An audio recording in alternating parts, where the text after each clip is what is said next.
नमस्कार दोस्तों। आज कॉन्टैक्ट डेट की लेक्चर सीरीज में आज हमारा टॉपिक है एजेंसी। एजेंसी क्या होती है? जब कोई व्यक्ति किसी अन्य व्यक्ति की तरफ से कोई कार्य करने के लिए प्राधिकृत किया जाता है, ऑथराइज किया जाता है उसकी तरफ से, तो उन दोनों व्यक्तियों में एजेंसी गठित हो जाती है। और जो व्यक्ति ऑथराइज किया जाता है किसी अन्य व्यक्ति की तरफ से कार्य करने के लिए, ऑथराइजेशन दिया जाता है, वो एजेंट कहलाता है। और जो ऑथराइज करता है, जो प्राधिकृत करता है पर व्यक्ति को, वो मालिक कहलाता है। तो सेक्शन 82 में अभिकर्ता और मालिक की परिभाषा बताई गई है। अभिकर्ता वो है जो किसी अन्य व्यक्ति की तरफ से कार्य करे किसी तीसरे व्यक्ति से व्यवहार करने के लिए या उसका रिप्रेजेंटेशन करने के लिए। मालिक का वहाँ पर वो एजेंसी गठित होती है। और एजेंट जो कार्य करता है एजेंट कहलाता है, और जो प्राधिकृत करता है किसी अन्य व्यक्ति को अपनी तरफ से कार्य करने के लिए, वो मालिक कहलाता है। अब से आगे सवाल है कि अभिकर्ता कौन हो सकेगा और अभिकर्ता कौन नियोजित कर सकेगा, यानी अभिकर्ता का नियोजन कौन करता है, कौन कर सकेगा। तो ये बात संविदा विधि की सेक्शन 11 से रिलेटेड है कि वो व्यक्ति जो संविदा करने के लिए सक्षम है वो व्यक्ति नियोजित कर सकेगा, यानी एजेंट अपना बना सकेगा। और जो संविदा करने के लिए सक्षम है वही व्यक्ति एजेंट भी बन सकेगा। तो सेक्शन 11 में हमने जो बात पढ़ी कि प्राप्त व्यय हो और स्वस्थ चित्त हो, वो एजेंट बना सकेगा। और ऐसे व्यक्ति को एजेंट बना सकेगा जो प्राप्त व्यय हो, यानी वयस्क हो, 18 साल से ऊपर हो और स्वस्थ चित्त हो। तो दोनों की कंडीशन एक ही है, यानी एजेंसी तभी गठित हो सकती है जब सक्षम पक्षकार हो संविदा के। और अगर संविदा करने के लिए पक्षकार सक्षम नहीं है तो एजेंसी भी गठित नहीं हो सकती है। तो 183-84 में यही बात बताई गई है सेक्शन 11 की कि कौन अभिकर्ता हो सकेगा और कौन अभिकर्ता बना सकेगा।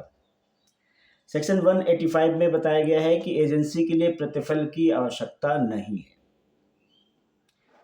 ये सेक्शन 25 का एक्सेप्शन कह सकते हैं, जहां पर बताया गया है कि without consideration agreement is wide.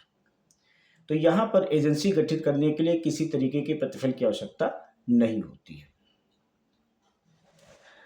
अभिकर्ता का प्राधिकार अभिव्यक्त या विवक्षित हो सकेगा, यानी जो अभिकर्ता को अधिकार दिए जाते हैं वो किस तरीके के हो सके, या तो वो अव्यक्त तौर से बता दिया जाएगा या वो अपने कारोबार के अनुक्रम में जो भी आवश्यक चीज़ें होती हैं, जो एक सोची समझी बात होती है, आचरण के द्वारा, आचरण से वो प्राधिकार दिया जा सकेगा। अव्यक्त और विवक्षित प्राधिकार की विशेषताओं की परिभाषाओं की बात की गई है। अव्यक्त, जैसे कि आपने सेक्शन 9 में पढ़ा, अव्यक्त और विवक्षित वचन और प्रस्थापना की बात। तो यहाँ पर अभिव्यक्त का मतलब है शब्दों के द्वारा अभिव्यक्त करना, जो लिखित या मौखिक हो सकते हैं, यानी स्पष्ट तौर से कहना, लिख कर देना या मौखिक तौर से कहना, तो वो अभिव्यक्त हो जाता है। विवक्षित होता है अपने आचरण के द्वारा या उस कारोबार के अनुक्रम में जो चीज़ें आवश्यक होती हैं, जिस तरीके से जो रीति होती है उसके अनुसार भी विवक्षित हो सकता है। तो अपने आचरण के द्वारा अगर कोई कार्य किया जाता है, प्राधिकार दिया जाता है, आचरण के द्वारा प्राधिकार दिया जाता है, तो वो विवक्षित कहलाता है। और मामूली परिस्थितियों में ऐसे कार्य किए जा सकें, सेक्शन 187 में बताया गया है। 188 में अभिकर्ता के प्राधिकार का विस्तार की बात की गई है। तो अभिकर्ता वो सारे कार्य करने के लिए प्राधिकृत है जो ऐसा कार्य करने के लिए आवश्यक हो। किसी कार्य को करना विधिपूर्ण प्राधिकार रखता है अगर वो, तो ऐसा कार्य करने के लिए जो भी आवश्यक हो वो कर सकता है। या कारोबार के संचालन के लिए कुछ आवश्यक चीज़ें होती हैं, कोई रीतियाँ होती हैं, उन रीतियों का भी पालन कर सकता है और कारोबार के अनुक्रम में वो आवश्यक कार्य कर सकता है।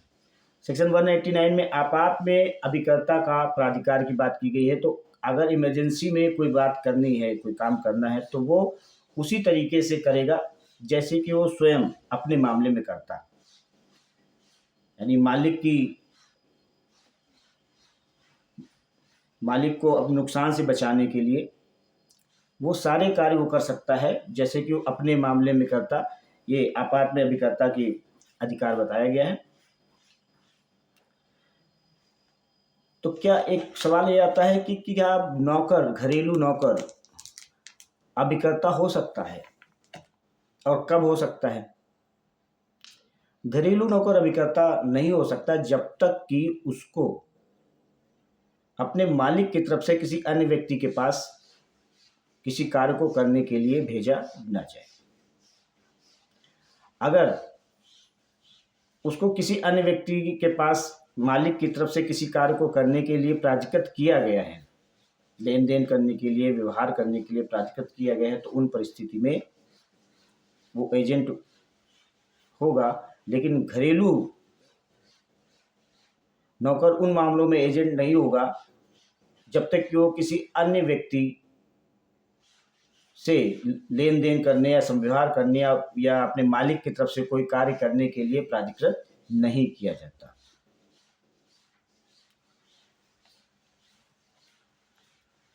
तो सेक्शन 182 से 189 में हम लोगों ने आज डिस्कस किया कि अभिकर्ता और मालिक की परिभाषा।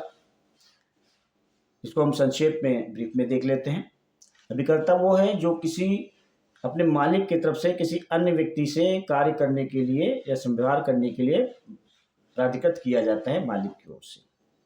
और जो व्यक्ति प्राधिकृत करता है किसी अन्य व्यक्ति को अपनी तरफ से कोई कार्य करने के लिए, वो मालिक कहलाता है।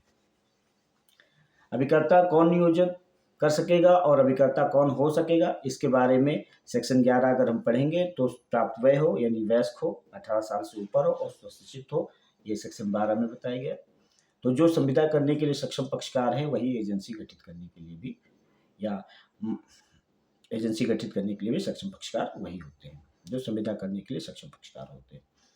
185 में प्रतिफल आवश्यक नहीं है। एजेंसी गठित करने के लिए किसी भी तरीके के प्रतिफल की आवश्यकता नहीं होती। अभिकर्ता का प्राधिकार अव्यक्त या विवक्षित हो सकेगा। तो अव्यक्त मौखिक या लिखित शब्दों में व्यक्त करना और विवक्षित आचरण के द्वारा या व्यवहार के मामूली अनुक्रम में जो भी कार्य किए जाते हैं वो विवक्षित कहलाते हैं। परिस्थितियों में वैसा करना आवश्यक होता है। अभिकर्ता के प्राधिकार का विस्तार, तो उसको उन सभी कार्यों को करने का वो प्राधिकार रखता है जैसा वो कार्य करने के लिए जो उसको कार्य सौंपा गया है, वो जो कार्य सौंपा गया है वो करने के लिए आवश्यक हो वो सभी कार्य वो कर सकता है। आपात में अभिकर्ता का प्राधिकार, आपात में अभिकर्ता का प्राधिकार यह है कि अपने मालिक को नुकसान से बचाने के लिए जो भी आवश्यक कार्य होते हैं वो करे जैसा कि वो अपने मामले में स्वयं करता है। यानी उसको अगर कोई नुकसान हो रहा होता तो वो अपने आप को उस हानि से बचाता। अब इसलिए वो अपने आप को, हर व्यक्ति अपने आप को हानि से बचाता है और उसी तरीके से सतर्कता बरतता है कि नुकसान ना हो। तो वैसा वो एजेंसी के मामले में भी करेगा और अपने मालिक को नुकसान से बचाएगा। तो आज की क्लास के लिए इतना ही। नेक्स्ट इसके आगे के पार्ट के लिए हम लोग मिलते हैं नेक्स्ट क्लास में। Have a good day.